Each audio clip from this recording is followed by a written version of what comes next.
guess start by, do I have permission to record this? Come again. Do I have your permission to record this interview? Yes. All right. So when and where were you born? I was born March 27 on an Easter Sunday, 1932, on Reef Road in Hardersville. What was your favorite memory of your parents?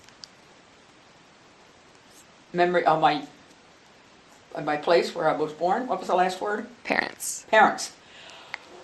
Oh my. It's a tough one. I don't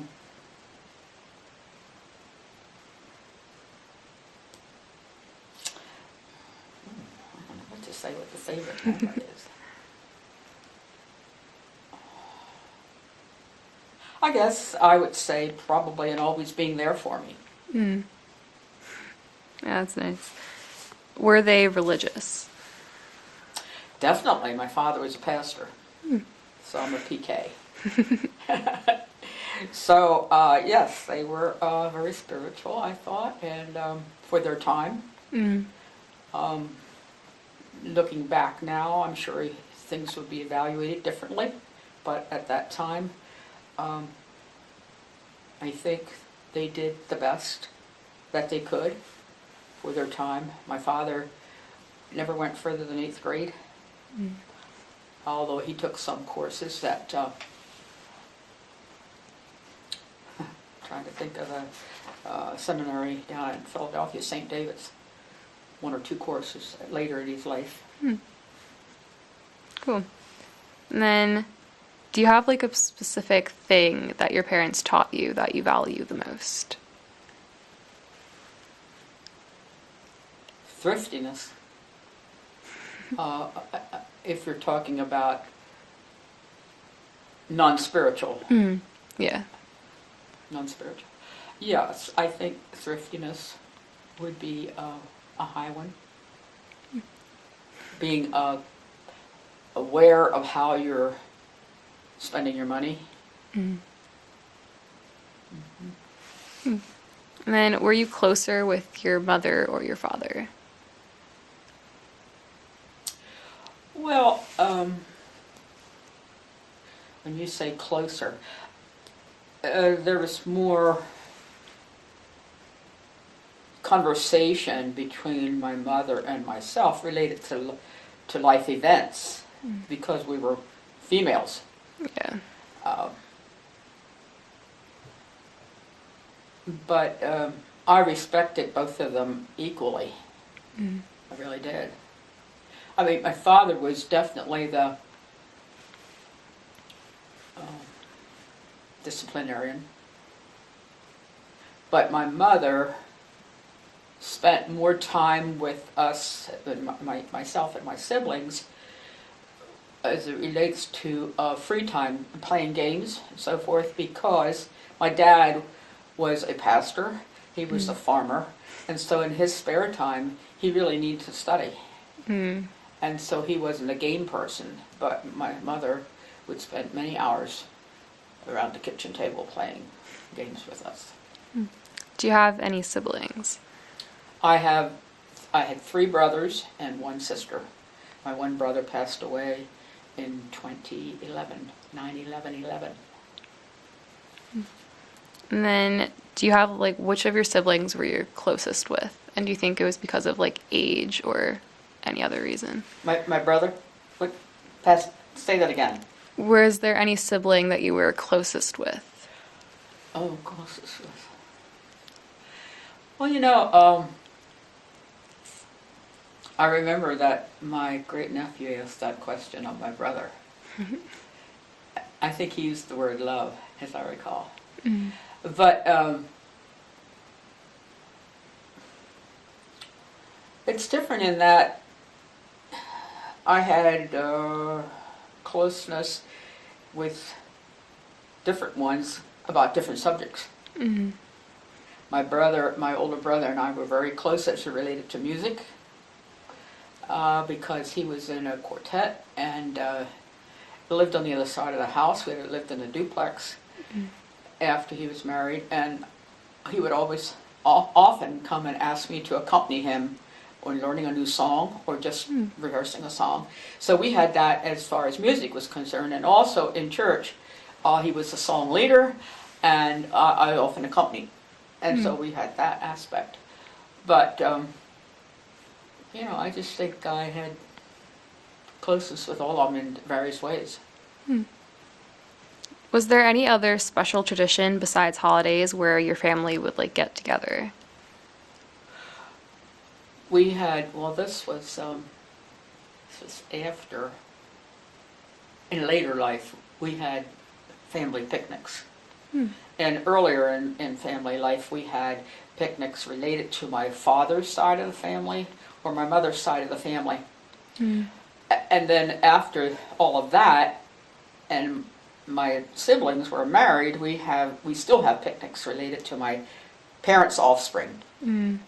Nieces and nephews and great nieces and great greats. And then, who do you think of your extended family made the biggest impact on you? Say that again? In your extended family, who do you think made the biggest impact on you?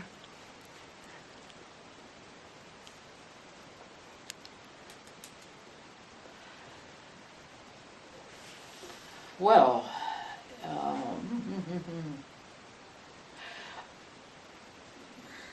I guess without thinking about that previously, I would say that it would have been my single aunt.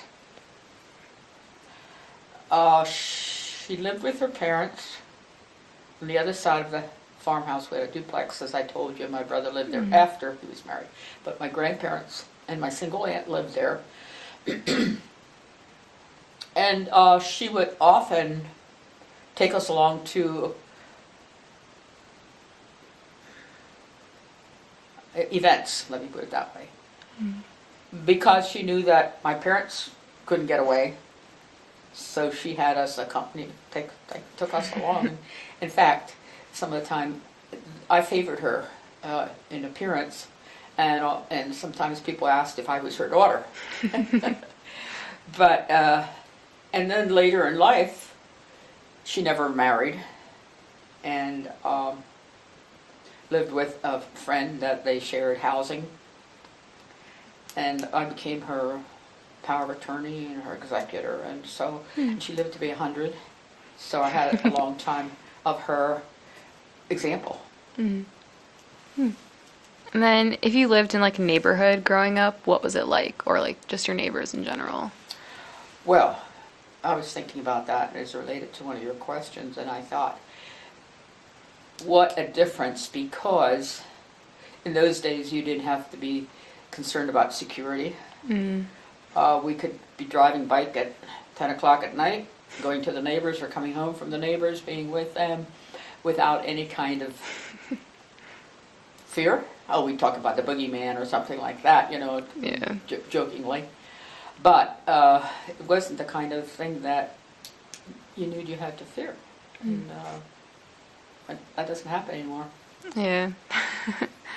And everybody supported each other. In those days, most of the neighbors, I shouldn't say most, but there was farmer neighbors, and they used to help each other with chores at different seasons of the years. Like if it was harvesting time, they'd harvest with one farmer, and then they'd go and help the other, and so there's comradeship there.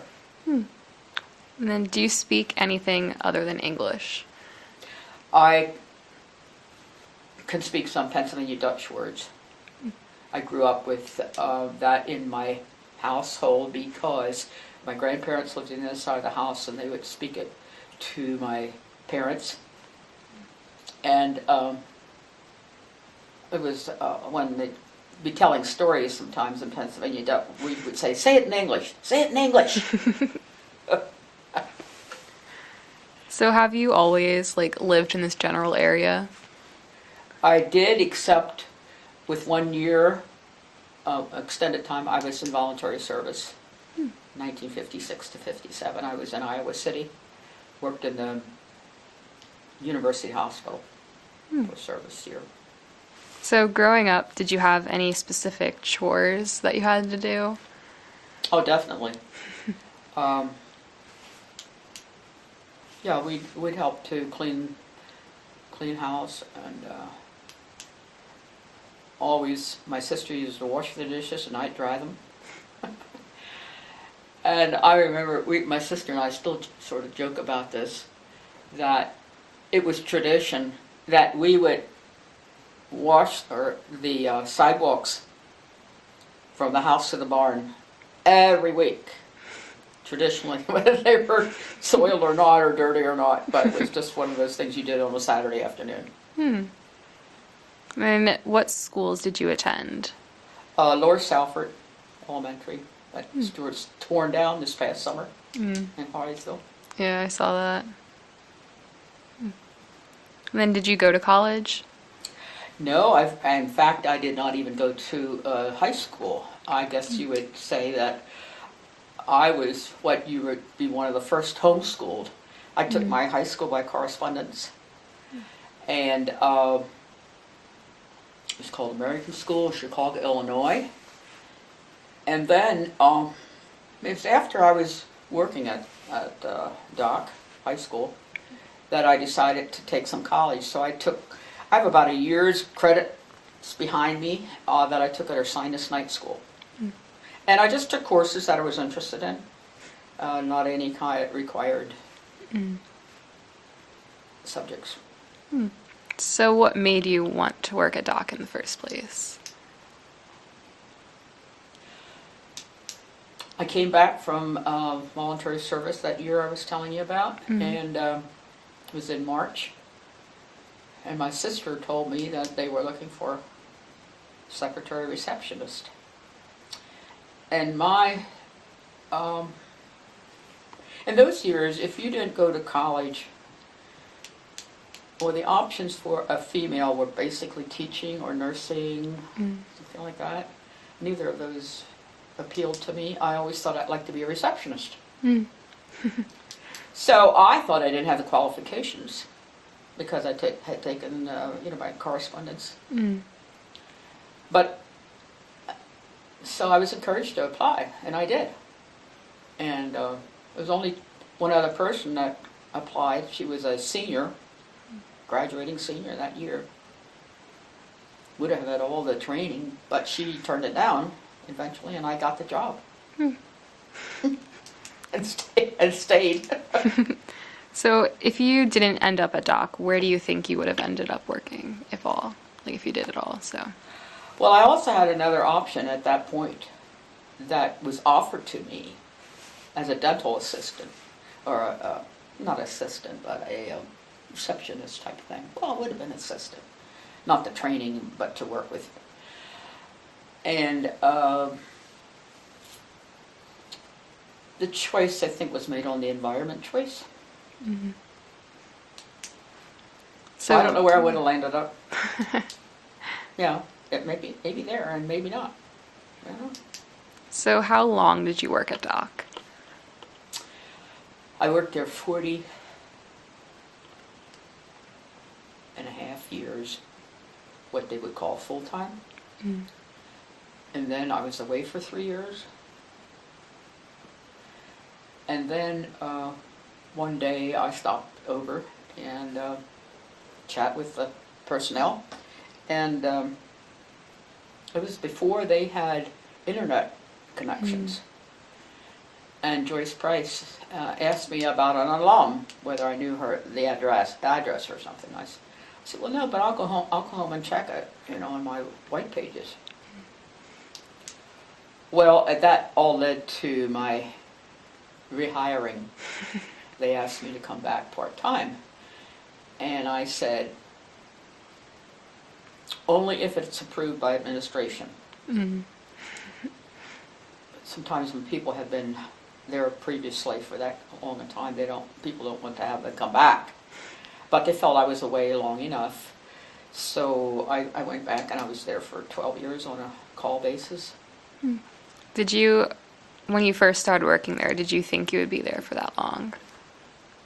Not really. I mean, I guess I didn't make any kind of judgment as to how long I would be there. But let me tell you, one thing I learned from that, and this may come up in a further question, is that finding a job that you enjoy is great. I worked in a hosiery mill for 3-4 years, or more than that, 6 years, I guess. And I never looked forward to Monday morning, but when I worked at Dock, there was no problem. So what was the campus at Dock like when you first started working compared to what it is now? Well, actually, that time we still had the old Dealman Hall, Conrad Grebel. We didn't have Dealman Hall, I should say. We didn't have Dealman Hall. We had just Conrad Grebel, which was the barn. And the gym was, the chapel was part of the gym, half of the gym. It's hard to describe, but it's just the administration building and what was the garage. They had home ec above in the second floor, science and math down below, and all the other, Conrad Grebel was classroom and chapel and gym. And cafeteria. We ate in the barn, in the cow stall. Yep.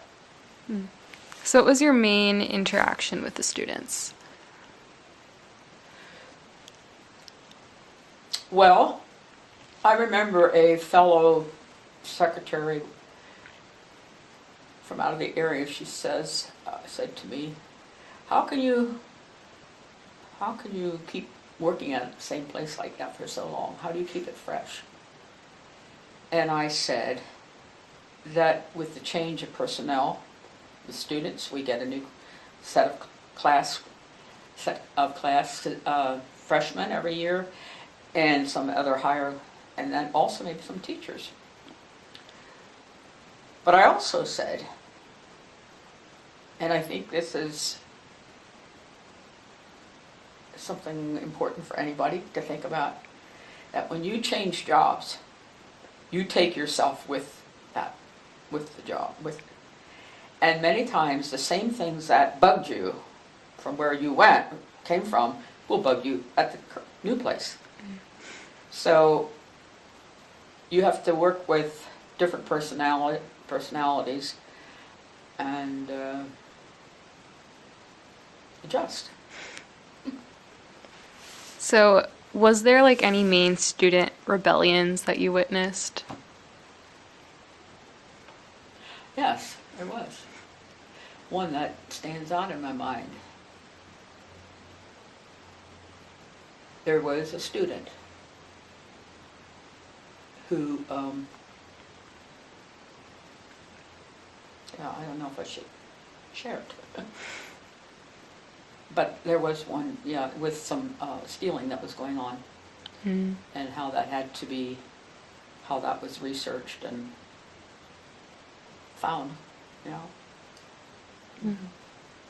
Then with faculty members, was there any ones that you were particularly close with? Oh, definitely. Yes. Well, I became friends with two particular persons, and that was Ms. Schreck and Ms. Martin. They began first year of teaching there. They left then in 63 and 65, after I was there 6 and 8 years. And I never lost contact with them, still friends with them. And in fact, they're going to move on to this campus next month. Wow. So we still interact. Those are the female. But one thing about that time and this time I think is different. In that time we did not have a faculty lounge or whatever. So they would gather kind of in the what is now the front office there and just hang around the counter and talk. And, we had lots of good fun sessions. So what was your favorite part of working there? My favorite part of working there?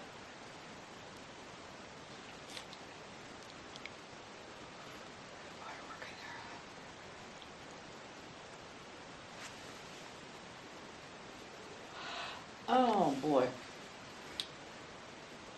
I guess interacting with students and faculty. I think if I would have just had to work with students, I like the adult interaction with faculty too. Did you have like a least favorite part of it? Of the job? Yeah. Well, you know, that job changed so much over the years. I went to business school the first summer I was hired. I just thought I wanted to hone my skills, typing skills, and bookkeeping skills, and so forth. And a gentleman there that was the head of the school came to talk to me, and he said he was trying to discourage me from going to Christopher Dock. Mm. He said, you won't have any place to move up. Well, anyway, I guess maybe he wouldn't say it was moving up, but the responsibilities became much more. I started out, you know, keeping attendance. I did all the report cards, all that kind of thing, and the salaries and the checks and all. Started out with one, I don't know how many years, it was just, I was the only one. Then they got one in guidance, and so it materialized. Now look how many they have. Mm-hmm. Technology is supposed to make it lighter, but I'll tell you what, you know, they have more people now with technology than they did without the technology. Mm-hmm. But you can provide more information too with technology. So what do you think about technology in general, like the students being given iPads and having a lot of textbooks online? It's interesting that you should ask me that, because just this very morning in the local newspaper, I read that Silicon Valley people are trying to find schools that their kids do not use any kind of technology. Mm. I thought that was very enlightening to me. Mm. You had to do more head work. Now you just... Yeah. So I thought, aha, and they said that it may come to the point where that there will not be any in schools. Mm. In fact, there was a county, I'm trying to think where that was.